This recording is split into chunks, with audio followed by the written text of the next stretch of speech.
Sir, आप जब से आए तब से यहाँ पर थोड़ा शांति हुई वाली है लोगों में, और एक थोड़ा लोगों को ये भी महसूस हो रहा है कि नहीं, कानून है कुछ ना कुछ लोगों में।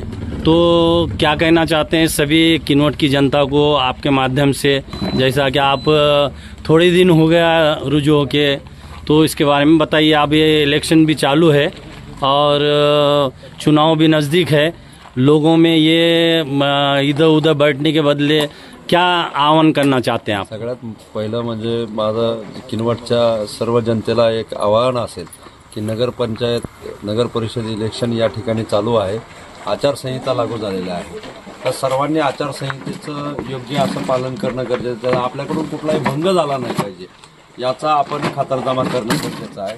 तसेच जे सोशल मीडिया आहे, सगळ्यात जास्त जर कुठं जर वाद किंवा काही वेगळी परिस्थिती किंवा अनुचित प्रकार घडण्याचं जर कुठलं माध्यम असेल तर ते सोशल मीडिया आहे। सोशल मीडियाचा वापर हा चांगल्या गोष्टींसाठी करायचा आहे, कुठल्याही अफवांवर विश्वास ठेवायचा नाही।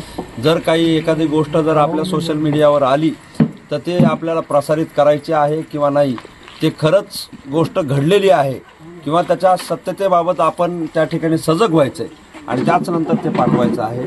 अशा प्रकारे आपण सोशल मीडियाचा वापर जर कमी केला किंवा सोशल मीडियावर इतरांवर करण्याची टीका जर आपण कमी केली तर 100% मी खात्री देऊ शकतो की किनवट शहरातील ज्या नगर परिषद निवडणुका आहेत त्या शांततेत आणि खेळीमेळीच्या वातावरणामध्ये पार पडतील।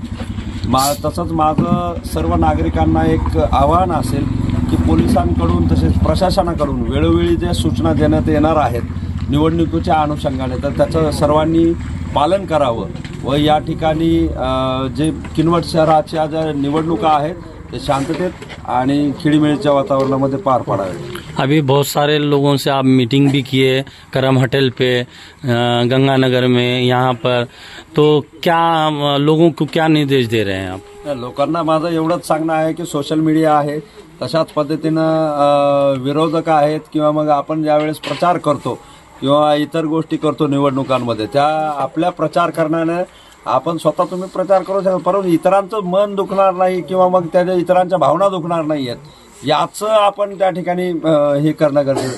म्हणजे एखाद्या जाती धर्माचा असतील किंवा एखाद्या इतर गोष्टीच्या असतील तर त्यामध्ये कुठल्याही कुणाच्या भावना दुखावणार नाहीत याची खातरजमा करायची आहे।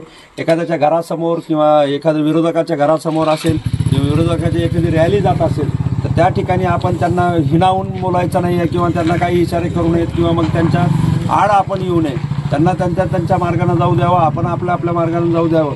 कुठलाही त्याच्यामध्ये क्लेश होणार नाही आहे किंवा कुठलाही त्यामध्ये भांडणाचा प्रकार होणार नाही याची खातरजमा आपण करायची आहे। पान टपरी और बहुत सारे लोग ऐसी बैठ रहे हैं, तो उसके बारे में क्या? त्याच्याबद्दल माझं सर्वांना आव्हान आहे, मी आलोय त्यावेळेसपासून मी सर्वांना सांगत आहे की 10 वाजल्याच्या नंतर आपण कुठलंही हॉटेल किंवा कुठलंही पान टपरी किंवा कुठलंही आस्थापना ज्या इमर्जन्सी सेवा ज्या आहेत त्या सोडून कुठलंही काही चालू देणार नाही आहे।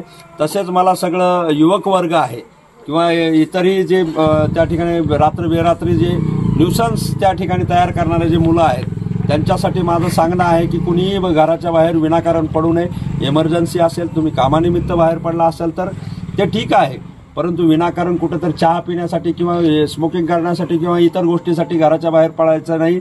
गाड्या विनाकारण घेऊन बाहेर फिरायचं नाही। जर आपण त्या ठिकाणी जर विनाकारण फिरताना किंवा गाडी घेऊन फिरताना जर आढळून आलात तर आपल्यावर योग्य ती कायद्याद्वारे आपण कारवाई करणार आहोत।